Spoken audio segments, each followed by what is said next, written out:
The Ant and the Dove. One hot day, an ant was searching for some water.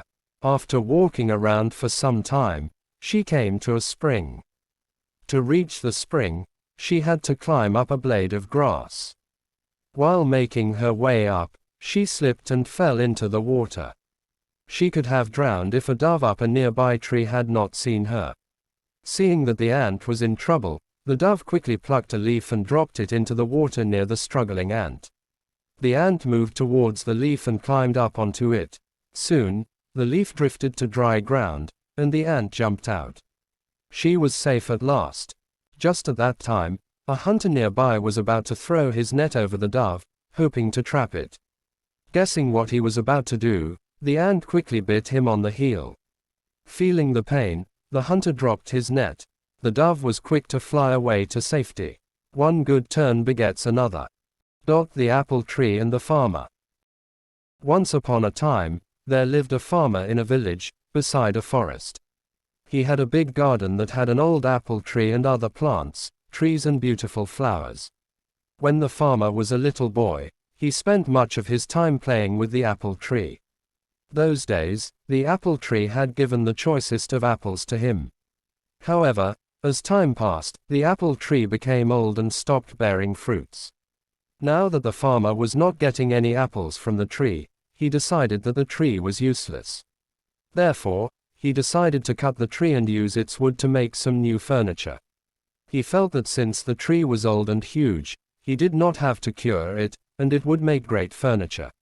He forgot that as a boy, he had spent his entire childhood climbing the tree and eating its apples. Now the apple tree was home to several little animals in the neighborhood. This included squirrels, sparrows and a huge variety of bird and insects. When the farmer took his axe and began chopping the tree, all the little animals came rushing down. They all began to plead with the farmer. They gathered round the farmer and said, "Please don't cut the tree. We used to play with you when you were small, under this very tree.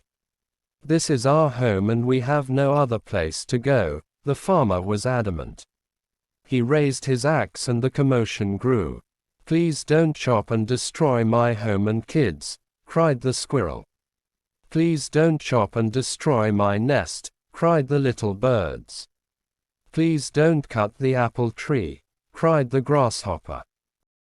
The farmer, however, forgot his childhood and his animal friends. He began to chop the tree harder. All the little animals became desperate, and wanted to protect the apple tree at any cost. The little animals said, "We will sing for you when you are toiling away in the fields. We will look after your little boy. He will not cry, but instead will be entertained and happy. You will like our songs and will not feel tired." However, their cries for help fell on deaf ears. Despite all their requests, the farmer continued to chop down the tree. All of a sudden, he noticed something shiny. On inspecting it, he realized that it was a beehive, full of honey. He took a little and put it in his mouth. The taste of the honey woke up the little boy in him. Suddenly, the memories of his childhood came rushing back. The honey tasted so good that he wanted more.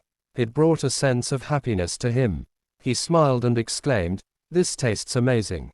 Realizing the change in the farmer's attitude, the little animals spoke in unison. The bee said, "I will always provide you with sweet honey."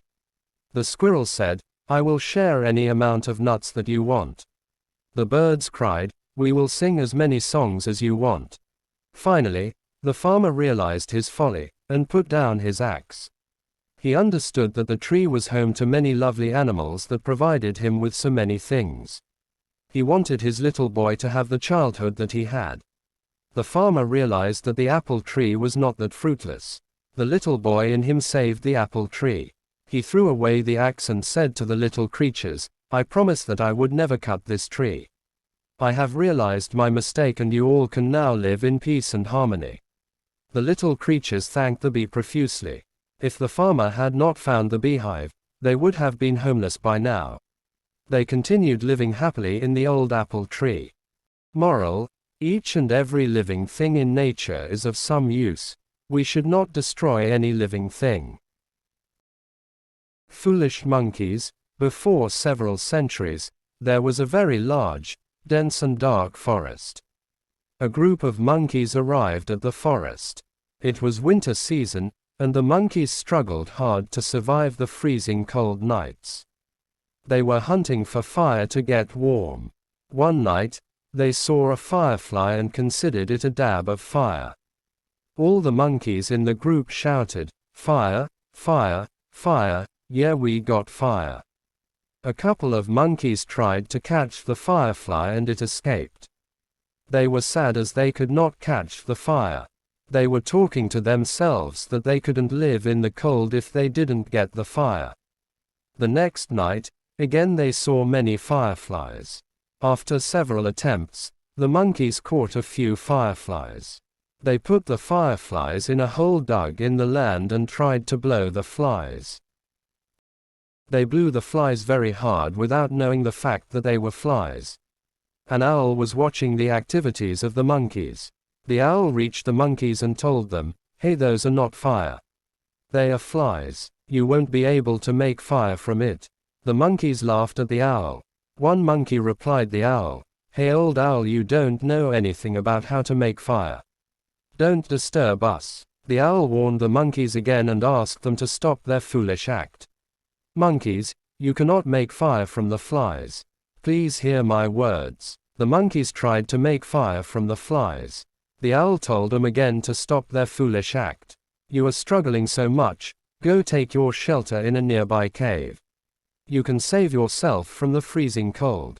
You won't get fire." One monkey shouted at the owl and the owl left the place.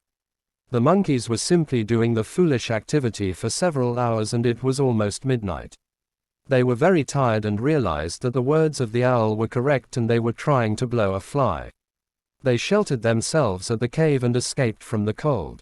We may go wrong many times and should seek and accept the advice, suggestions provided by others.